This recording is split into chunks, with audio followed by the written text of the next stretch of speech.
ഈ പ്രതിഷേധങ്ങളെ എങ്ങനെയാണ് അതിന് മറുപടി പറയേണ്ടതെന്നുള്ളതിനെ കുറിച്ച് പോലും മനസ്സിലാക്കുന്നില്ല.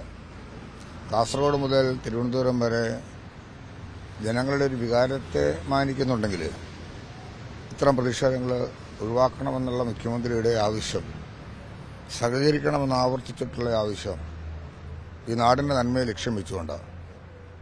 ഇതൊരു രാഷ്ട്രീയപരമായി ഒരു മുന്നണിയുടെ മീറ്റിംഗ് എന്ന നിലയിലല്ല ഈ സദസ്സ് സംഘടിപ്പിച്ചിട്ടുള്ളത്.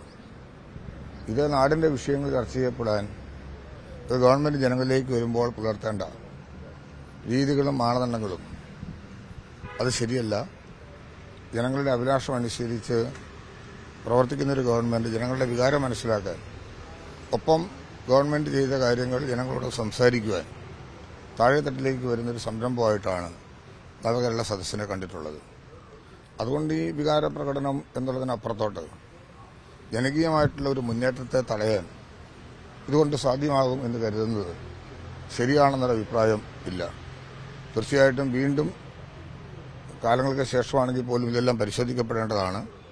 ജനങ്ങൾ ഇക്കാര്യങ്ങളിൽ എത്രത്തോളം ആത്മാർത്ഥത കാണിക്കുന്നു. ഇപ്പോൾ സ്വാഭാവികമായിട്ട് ഇന്നലെ അറിയാം, ഒരു ഇടവേളയ്ക്ക് ശേഷമാണ് ഇന്നലെ വീണ്ടും എറണാകുളം ജില്ലയിലെ 2 കേന്ദ്രങ്ങളിൽ, ഇന്ന് അടുത്ത 2 കേന്ദ്രങ്ങളിലും ഈ നവകേരള സദസ്സ് നടക്കുന്നത്.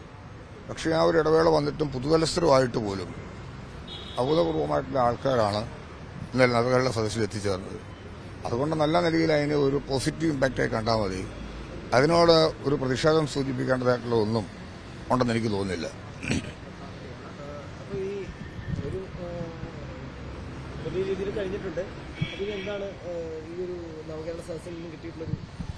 ഞാൻ നോക്കിയിട്ട് എൻ്റെ ഒരു പൊതുജീവിതത്തിൽ ഏറെക്കാലമായി, ഇപ്പം നിയമസഭയിൽ തന്നെ ചെന്നിട്ടിപ്പം ഏതാണ്ട് 10-22 വർഷം കഴിഞ്ഞു. ജനങ്ങളുമായിട്ട് സംവദിക്കാൻ ഗവൺമെന്റ് തയ്യാറാകുമ്പോൾ ജനങ്ങൾ അതിനോട് സഹകരിക്കുന്ന രീതിയാണ് എക്കാലത്തും കണ്ടിട്ടുള്ളത്. ഇത് ജനങ്ങളോടുള്ള വെല്ലുവിളി പോലെയാണ്. അത് പാടില്ല. ജനങ്ങളോടൊരു വെല്ലുവിളി ഉയർത്തുക എന്നുള്ളതല്ല ആവശ്യം. പ്രതിഷേധങ്ങൾക്ക് അതിൻ്റെതായ തലമുണ്ട്.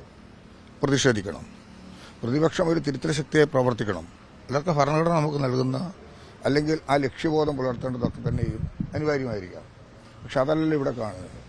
ഇവിടെ ഇത്രയും കൂട്ടായി വരുന്ന ജനങ്ങളെ വെല്ലുവിളിക്കുന്നു. അപ്പോൾ ജനങ്ങൾ ഇറങ്ങി വന്നത് തെറ്റായിപ്പോയി എന്നൊരു കൺസെപ്റ്റ് സമൂഹത്തിന് കൊടുക്കുന്നു. അതല്ലോ ആവശ്യം വേണ്ടത്. മറ്റൊരു കാര്യം, ഈ സജി ചെറിയാന്റെ പ്രസ്ഥാനം വലിയ വിവാദമായിട്ടുണ്ട്. അതൊന്നും അത്തരത്തില് അല്ലല്ല അതിനെക്കുറിച്ചൊന്നും ഞാനിപ്പം സംസാരിക്കുന്നില്ല. അതൊക്കെ നമ്മുടെ സമൂഹത്തിൽ വരുന്ന ചില വിഷയങ്ങളെ സംബന്ധിച്ചിടത്തോളം അതൊക്കെ ചർച്ച ചെയ്യപ്പെട്ട് കഴിഞ്ഞു. ഞാനും ഇത്തരം കാര്യങ്ങളൊക്കെ വായിച്ചു. അതൊന്നും ഞങ്ങളിൽ നിന്ന് അഭിപ്രായം ചോദിച്ചെടുക്കേണ്ട ഒന്നാണ് എന്ന് വിചാരിക്കേണ്ടതായിട്ടുണ്ടെന്ന് എനിക്ക് തോന്നുന്നില്ല. അല്ല, ഇപ്പൊ ഞങ്ങൾ ഓരോരുത്തരും പറയുന്ന കാര്യം സർക്കാരിന്റെ നിലപാടായിട്ട് കണക്കാക്കിയാൽ എങ്ങനെ ഇതാക്കാൻ പറ്റും? ഇല്ല, അതൊന്നും ഇപ്പൊ ഒരു ചർച്ചാ വേദിയിൽ സജി ചെറിയാനെന്നുള്ളത് മാത്രമല്ല, ആര് പറഞ്ഞാലും അതെല്ലാം നിങ്ങളുടെ സമൂഹത്തിൽ കണ്ടു, ഇതെല്ലാം ചർച്ച ചെയ്യപ്പെട്ടു. അത് വേറെ കാര്യം. അതിപ്പോൾ ഞങ്ങളെപ്പോലുള്ള ആൾക്കാരും കാര്യമില്ല. ഇപ്പൊ രാവിലെ ഇതിന് അഭിപ്രായം പറയണം, എന്താണ് ഇതിന്റെ സ്ഥിതി എന്നൊക്കെ പറയേണ്ട ഒരു സ്ഥിതി ഉണ്ടെന്ന് ഞാൻ വിചാരിക്കുന്നില്ല. ഏതായാലും കൊച്ചിയിൽ അന്ത്യകൂദാശം കൊടുക്കുമെന്നാണ് DCC അധ്യക്ഷനടക്കം പറഞ്ഞിരിക്കുന്നത്. ഇന്നും ശക്തമായിട്ടുള്ള പ്രതിഷേധം ഉണ്ടാകുമെന്നാണ്. എന്ത് ചെയ്യാൻ പറ്റും? ഞാൻ ആ കാസർഗോഡ് മുതൽ കണ്ടുവരുന്നതനുസരിച്ച് ഇത്രയും വലിയൊരു ജനാവലിയെ ആ നിലയിലേക്ക് നിർത്താൻ കഴിയുമെന്നൊരു പ്രതീക്ഷ എൻ്റെ കഴിഞ്ഞകാല രാഷ്ട്രീയ സംഘടനാ പ്രവർത്തനത്തിൽ എനിക്ക് തോന്നിയിട്ടില്ല. അപ്പോൾ അത് ഒരു തെറ്റായ മെസ്സേജാണ്. ഗവൺമെന്റിനെ വെല്ലുവിളിക്കുന്നു എന്നതിനേക്കാളുപരി ഗവൺമെന്റുമായി സംവദിക്കാൻ വരുന്നവരെ വെല്ലുവിളിക്കുന്നു എന്ന് കാണുന്ന ഒരു സ്ഥിതി. എല്ലാവരും കൂടിയാണല്ലോ ഒരു സർക്കാർ. ഗവൺമെന്റ് അധികാരത്തിൽ വരുന്നതിന് മുമ്പ് സ്വാഭാവികമായും തെരഞ്ഞെടുപ്പുകളിൽ മുന്നണിയായിട്ടും പൊളിറ്റിക്കലായിട്ടും ഒക്കെയുള്ള നല്ല പോരാട്ടം നടക്കും. പക്ഷെ തീവ്രമായ പോരാട്ടത്തിലൂടെ വിജയിച്ചു വരുന്ന ഒരു മുന്നണി, ഒരു ഗവൺമെന്റ് രൂപീകരിച്ചാൽ ആ മുന്നണി എല്ലാ പക്ഷത്തിൻ്റെയാണ്. അവിടെ പക്ഷം മാറിയൊരു ഗവൺമെന്റ് ഇല്ല. UDF-നൊരു ഗവൺമെന്റ്, LDF-നൊരു ഗവൺമെന്റ് ഇല്ല. ഇപ്പോൾ ഗവൺമെന്റ് പക്കൽ വരാനും, ഇപ്പോൾ ഞാൻ ഉദാഹരണമായിട്ട് ചോദിക്കാം, പഞ്ചായത്ത് പ്രസിഡന്റുമാരും ത്രിതല പഞ്ചായത്ത് ഭാരവാഹികളും MLA-മാരും ഒക്കെ ഗവൺമെന്റ് പ്രതിനിധികളായി ഞങ്ങൾ ഓരോരുത്തരെയും കണ്ട് നിവേദനങ്ങൾ സമർപ്പിച്ച് ആ നാടിന്റെ ആവശ്യം ഉണർത്തുന്നത് അവിടുത്തെ കക്ഷി നോക്കിയിട്ടാണോ? ആ പഞ്ചായത്ത് പ്രസിഡന്റ് പഞ്ചായത്തിന്റെ വിഷയങ്ങളാണ് പറയുന്നത്.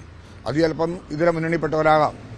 അവരെ കേൾക്കേണ്ടതുണ്ട്. അവർക്ക് വേണ്ടി സ്വരം ഉയർത്തുമ്പോൾ അത് കണക്കാക്കി പ്രവർത്തിക്കുക എന്നുള്ള ദൗത്യമാണ് ഗവൺമെന്റ് ചെയ്യേണ്ടത്. അത് ചെയ്യാൻ തയ്യാറായ ഒരു ഗവൺമെന്റ് ജനങ്ങളിലേക്ക് വരുമ്പോൾ ഒരു നിഷേധാത്മക നിലപാട് ഉയർത്തുന്നത് ശരിയായ ഒരു നടപടിക്രമമാണെന്ന് എനിക്ക് തോന്നിയിട്ടില്ല.